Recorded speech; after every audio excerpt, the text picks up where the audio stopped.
Okay, round two. Name something that's not boring. A laundry? Ooh, a book club. Computer solitaire, huh? Ah, sorry, we were looking for Chumba Casino. That's right, ChumbaCasino.com has over 100 casino-style games. Join today and play for free for your chance to redeem some serious prizes. ChumbaCasino.com. No purchase necessary. Void where prohibited by law. 18 plus. Terms and conditions apply. See website for details. Welcome. It is Eric Erickson here. The phone number, 877-973-7425. Let's get into, well, shiny objects. I have for years written about shiny objects. The shiny objects are the things that distract you, the things that you focus on, particularly if you're a political activist. They are very often the things that your party leaders dangle in front of you to distract you from all the things they're not doing. Roe v. Wade is a shiny object for the Democrats at this point. And things aren't going well across the board. There are a series of troubling stories. For starters, there is this from the National Catholic Register. Nationally, 35 pregnancy centers have been damaged by vandalism since May 2nd. 2 pro-life pregnancy centers were hit the other night with overnight vandalism after 15 hours after the Massachusetts State's Attorney General issued a consumer advisory warning Massachusetts residents about such centers. One, Clearway Clinic, sustained smashed glass in 2 doors and 3 windows. Jane's Revenge was spray painted in black capital letters on the walkway by the entrance, a reference to the shadowy pro-abortion group that's been targeting pro-life organizations across the country with late-night property damage. A little more than 2 hours away, Problem Pregnancy, a crisis pregnancy center that is across the street from a Planned Parenthood location, was hit with blue and gold paint. That's the latest among more than 30 pro-life pregnancy centers damaged by vandalism since May 2nd. On Wednesday, Massachusetts Attorney General Maura Healey issued a warning to the state's residents against crisis pregnancy centers, with her statement shortened to CPCs. They do not provide comprehensive reproductive health care. They're organizations that seek to prevent people from accessing abortion health care. Now, I got to pause here and point out what a cult it is within the Democratic Party. Do you know what a crisis pregnancy center does? A crisis pregnancy center provides ultrasounds, provides doctors, provides prenatal vitamins, provides training on how to care for a child, provides formula, provides prenatal doctor checkups, provides diapers, provides cribs, provides clothes, provides rocking chairs, does all these things. Now, not all of them do everything, but most of them overwhelmingly provide medical services for pregnant mothers who can't afford to go to the doctor. It's what they do. It's why they're there. From conception past birth. I mean, some of them have relationships going on several years past birth. And you would not know this from the language of the Democrats. Again, this is what the Attorney General says. CPCs do not provide comprehensive reproductive health care. While crisis pregnancy centers claim to offer reproductive health care services, their goal is to prevent people from accessing abortion and contraception. In Massachusetts, you have the right to a safe and legal abortion. In other words, because crisis pregnancy centers, as the left calls them, does not offer abortions, they do not offer reproductive health care services.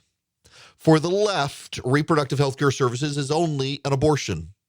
It's not actually having the child. As I mentioned yesterday, there have been a number of undercover sting operations at Planned Parenthood operations around the country, and they all have found, unconnected to each other, that Planned Parenthoods encourage abortion and don't provide other healthcare services. To the left, killing a child is reproductive health. Actually having the child, taking care of the child, giving birth to the child is considered not reproductive health on the left. It's Orwellian.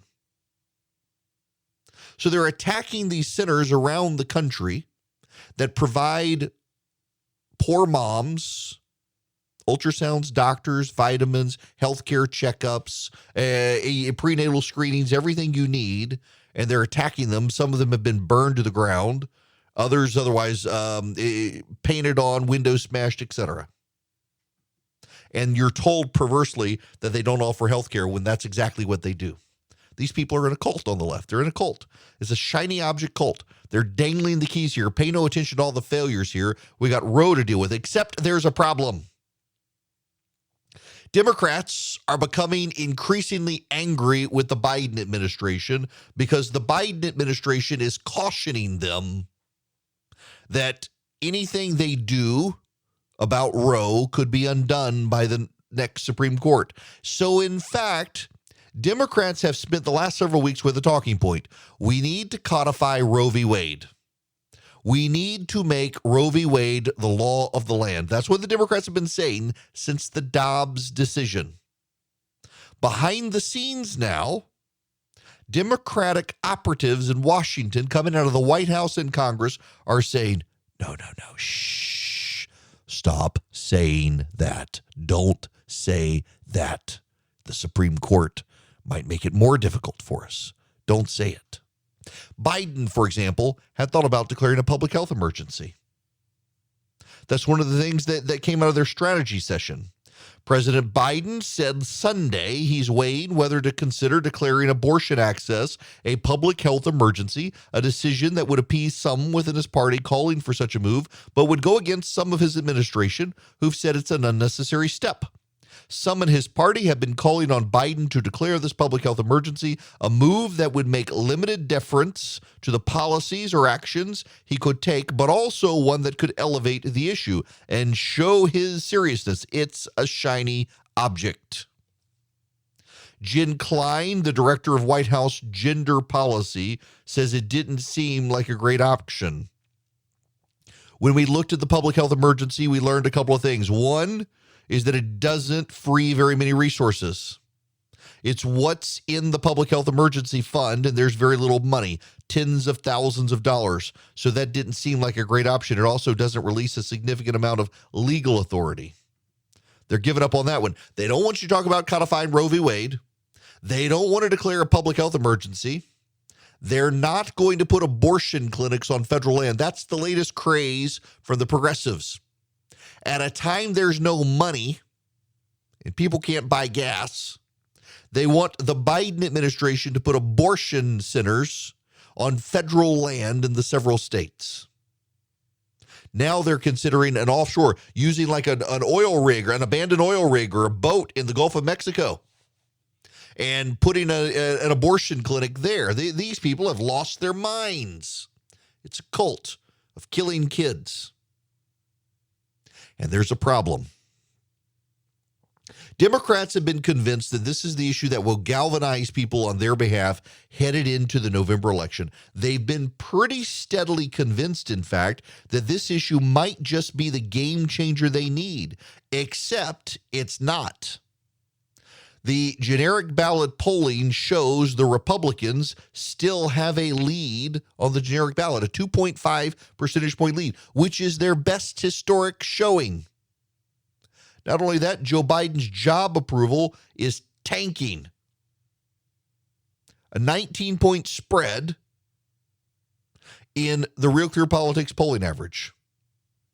The average is 37.7, but keep in mind the anomalies here. You had the IBD tip poll that had him at 40%, but really, look at all the polls. You had the Reuters poll had him at 36, had the Monmouth poll had him at 36, the Insider Advantage poll 37, Rasmussen 37, New York Times 33. It's looking like 40% is the anomaly here, and he's somewhere down in the mid-30s. And abortion has not helped the Democrats. And you know what they do is they dangle it as a shiny object in front of their base. They say, look at this, we're fighting. This is proof we're fighting. And what exactly are they fighting? What exactly are the Democrats fighting for? Nothing. The Biden administration doesn't want them to do anything. This is from Politico yesterday. Last month, the Supreme Court overturned Roe versus Wade. Now the same body is scaring the Biden administration from responding with bolder steps. As President Joe Biden faces calls for more drastic action on abortion, the legal team vetting his options has found itself preoccupied by a single pressing concern. Any action they could take would simply be struck down by the very court that put them in this place. Those fears have complicated and slowed the White House post-Roe actions, with officials worried a more aggressive response from Biden could backfire, further entrench anti-abortion restrictions, and open the door to even more severe limits on his executive power. The administration's already rejected ideas pushed by the left, like a health emergency declaration and opening abortion clinics on federal land over concerns about legal implications. But the concern over litigation is so significant, the White House has also closely guarded the options under discussion to prevent Republican attorneys general and anti-abortion groups from preparing lawsuits ahead of time, a person with knowledge of the discussion said. They are governed by fear on this issue. Fascinating to me. They're governed really genuinely by fear on this issue.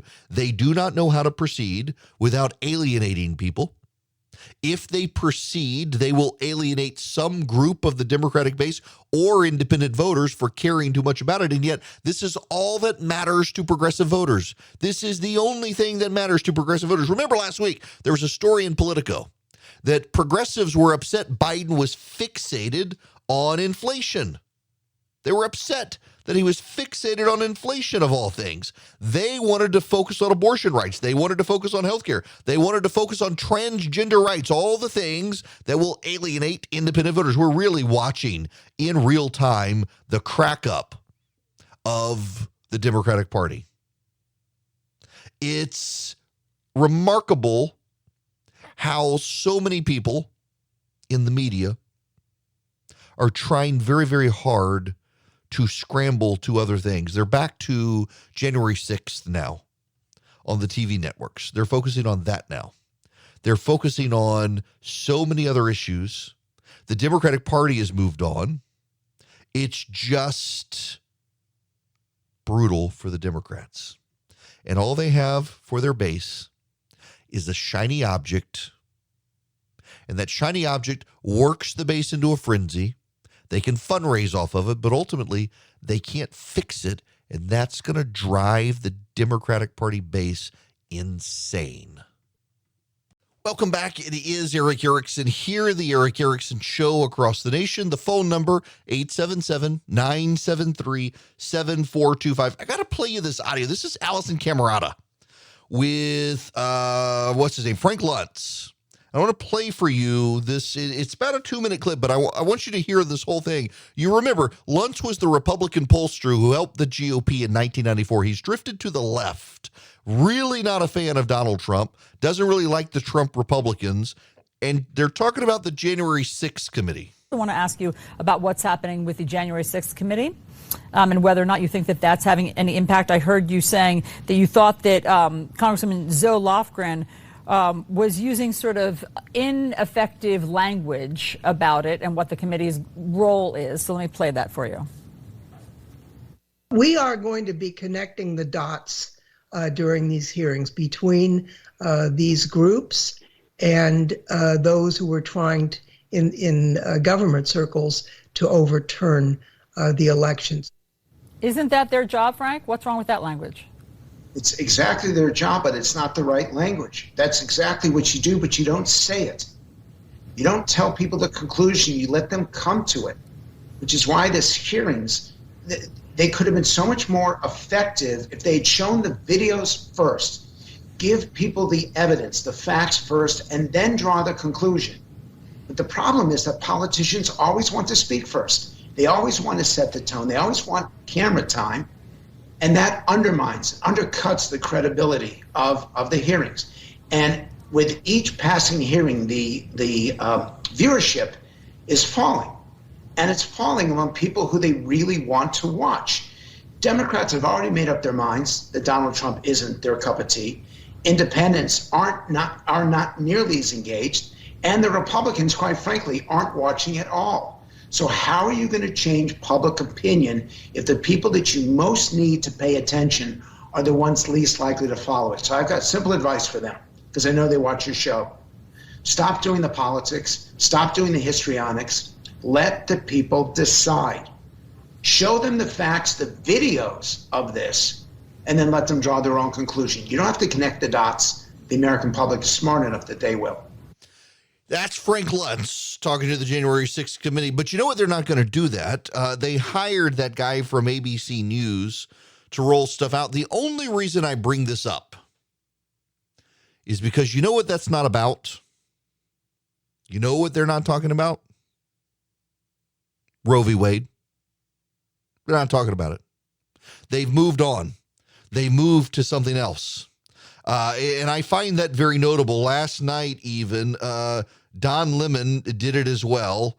And he essentially said that I'm not going to play you Don Lemon's clip. I didn't even want Charlie to have to cut it up this morning. But I'll just read you to some of the things that have been doing before and warn you about the trouble that our democracy's in and the importance of Washington, especially when it comes to each of the hearings or January 6th. This is not partisan. This is about our democracy and saving our democracy and fighting for documents. So as I've said before, don't fall for the old trick. You've heard me say that, but right now, tonight, the United States has never been more true. Just go with me here. Don't fall for the old okie dokie. Don't fall for it when people try to tell you that what happened on January 6th is all the past. It's over and done. It's not. This is important. I mean, they've moved on, folks. It's really notable that they're back to fixating about January 6th. Now let's go back to yesterday's New York Times Siena poll. Do you know what doesn't register well in the polls? This. The GOP Trump issue, 2% of voters care about it. 3% of voters care about Democrats and Biden. 1% care about integrity, election integrity. Now, it is true there's something like 11% care about our democracy. That's true. But that's also pretty split. Republicans and Democrats alike care about it for different reasons. So you can't really discern much from that poll number. Overwhelmingly, though, 35% of Americans care about the economy. That's the number one issue. Nobody cares about this stuff except for these people. Now, listen, I think it was bad, all that, blah, blah, blah. You know where I stand on the issue, whether you agree with me or not. At least you know where I stand. I'm not trying to pull one over on you. I'm not trying to placate some of you who may disagree with me on that. I thought it was a very bad day. I thought it was a very big deal. One of the worst incursions into the Capitol, but not the worst. They would have you think it was the worst. Actually, the Puerto Rican nationalists trying to shoot up the House of Representatives was the worst. The British storming the Capitol, trying to burn it to the ground was worse. But it doesn't matter. If the Democrats want it to matter, if the Democrats care passionately enough that it must matter, they got to fix the economy. Nobody is going to care about January 6th when they're hungry and they can't fill up their car with gas and they're worried about paying their bills. In fact, there's a story out there today on this very issue that gives you a sense that the economy is turning and not in a good way. Home buyers are canceling deals at the highest rate since the start of the pandemic. Americans are canceling deals to buy homes at the highest rate. The share of sale agreements on existing homes canceled in June was just under 15%. That's the highest share since early 2020, when home buying paused immediately but briefly due to COVID. Cancellations last year were 11%. All sorts of warning signs about the economy. Welcome back. It is Eric Erickson here, and this, ladies and gentlemen, is the point of the show where I make many of you mad. It's not my intention to make you mad, but I can tell, given some hate mail I got the other day when I only briefly touched on the subject, that this is going to aggravate some of you, seasoned citizens in particular. There is definitely a demographic that cares about this story, and they are all much older than me. I don't mean that pejoratively. I'm just telling you, I know what the interaction with my listeners shows, and I know what the data shows. I know what the polling shows, and it is older Republicans, 55 and up, really 60 and up, care passionately about this issue. And I made some pretty mad the other day, and I didn't mean to. but I want you to hear me out. You may disagree with me. I don't care when people disagree with me. You know, my job is never to tell you what to think. I do not want to tell you what to think. My job is to tell you what I think, but my job before that is to keep you entertained, number one. Number two, to tell you what's going on in the world. Not what I think, not what I want you to think, but what is actually happening and why it's happening, an analysis of what's actually going on, so you are smarter than everybody else in your circle of friends. And then I'll tell you what I think, and you can call me if you disagree with me. I don't care if you disagree with me, but I'm usually right, and I'm right on this. I've mentioned shiny objects. Shiny objects in politics are those things that a partisan will dangle in front of his base to get them all riled up and excited. You can shake the keys at them. They all seal clap, and they clap. They're so excited. It's a bunch of seal clapping members of the base. Oh my gosh, she's going to do it. Oh my gosh, this is so good. This is going to get us. This is going to be our silver bullet. This is how we're going to win. And it doesn't work that way. What the shiny object actually does is it distracts you from the incompetence or the lack of willingness to fight or do a good job by your own side. Hunter Biden is a shiny object. I got an angry email from a listener the other day who said, shame on me, I should know better. What Hunter Biden exposes is Joe Biden's graft, greed, corruption, use of his name and power to enrich his family at the expense of the United States. It shows Joe Biden's a traitor. Okay, boomer.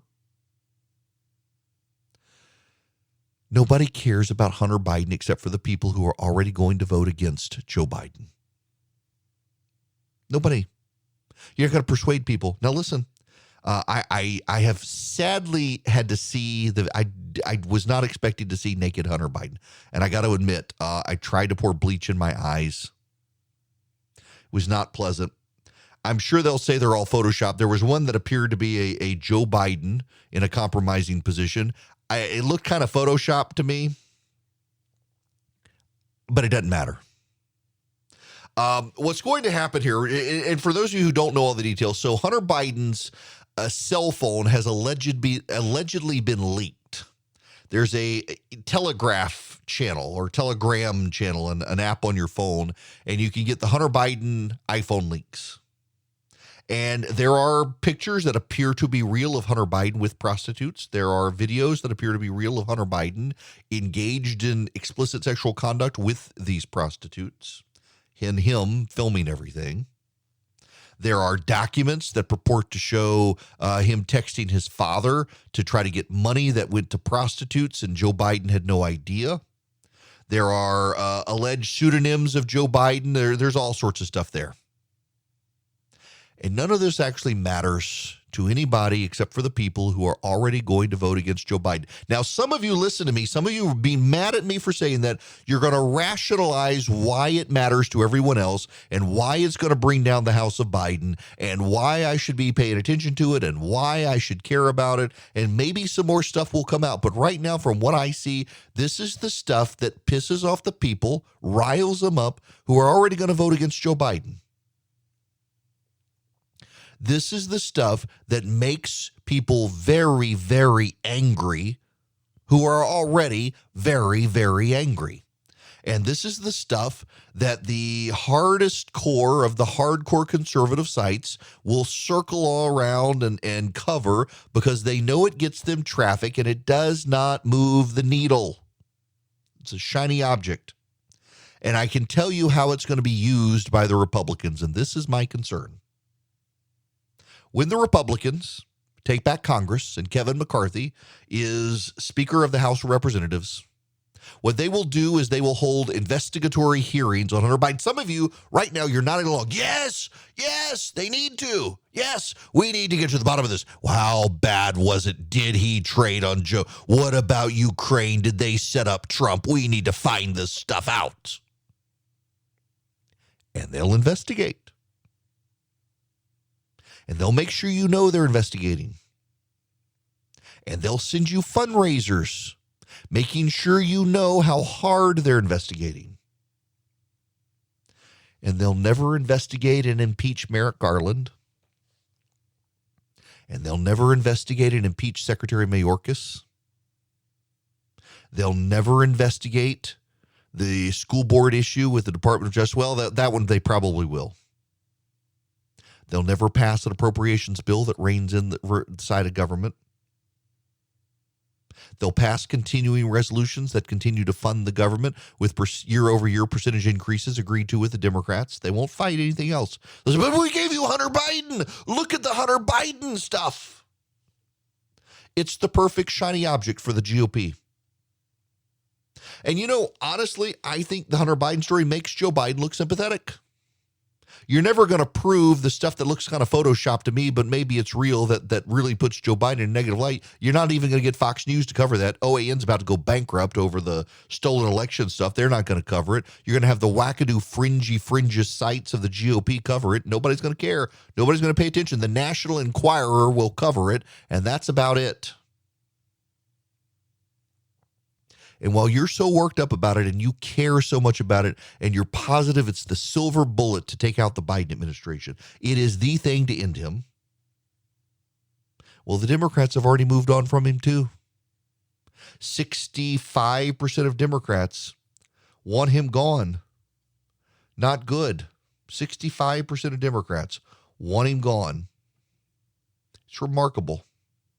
But not only that, even more young people want him gone. Already, listen to this conversation with Jake Tapper's crew, a roundtable discussion on CNN about the New York Times polling numbers. Nearly two-thirds of Democratic primary voters want a different nominee. Two-thirds. If you break it down by age, 94% of Democratic primary voters under the age of 30, 94% say they don't want Biden. That is a stunning number. Yes. I mean, he swept his grandchildren, but other than that, 94% don't want him, who are, 94%. Democrats under the age of 30. Yeah. That is 90, yes. That's, wow, 94% is bad. Everybody else is ready to move on from Joe Biden anyway. So the Hunter Biden stuff distracts from the policy issues that you can tie around the rest of the Democrats. You're not going to tie Hunter Biden around the rest of them. You're just not. Nobody cares to begin with. Very few media outlets have covered it. To the extent that they've covered it, they're doing it judiciously, they say. You can be mad they're not covering it more.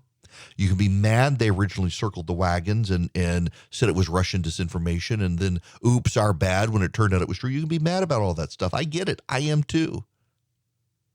But I also realize that it's the shiny object that's going to distract Republicans from doing anything substantive in Washington. It's the thing that Kevin McCarthy's going to hide behind to distract you from the fact they're not going to do anything substantive. And the reality is they need to keep the message on the economy now and inflation. They need to focus on those things. And Republicans are bad at multitasking and paying attention.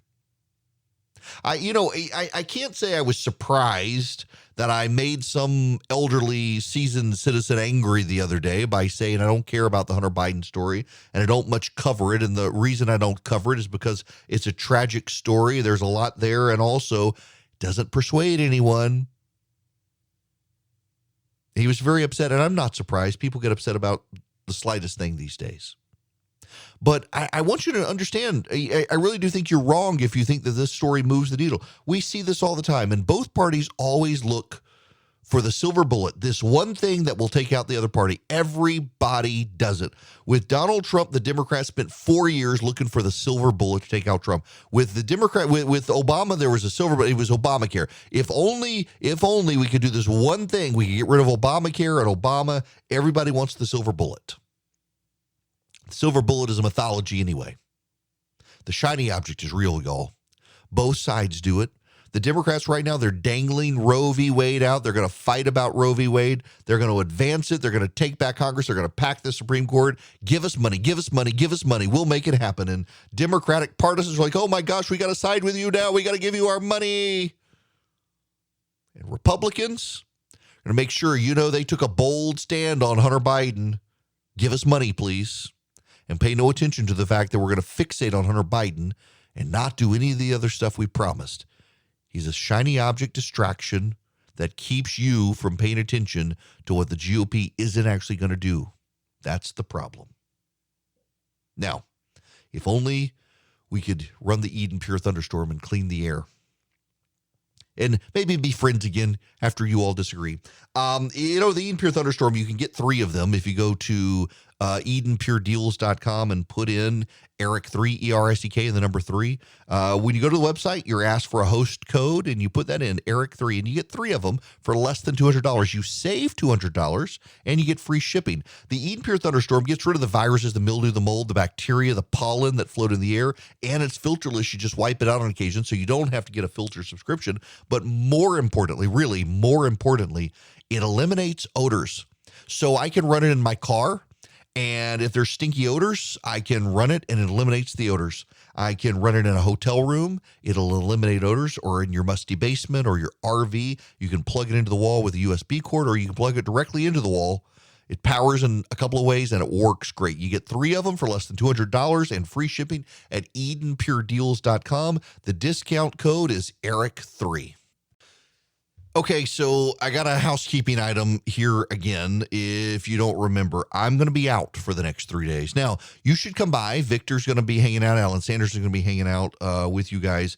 And thank you to them for taking this on. So I had intended, in all honesty, Kendra, I'm serious here, I'd intended to be able to do the show from the road. I've got to be in Las Vegas.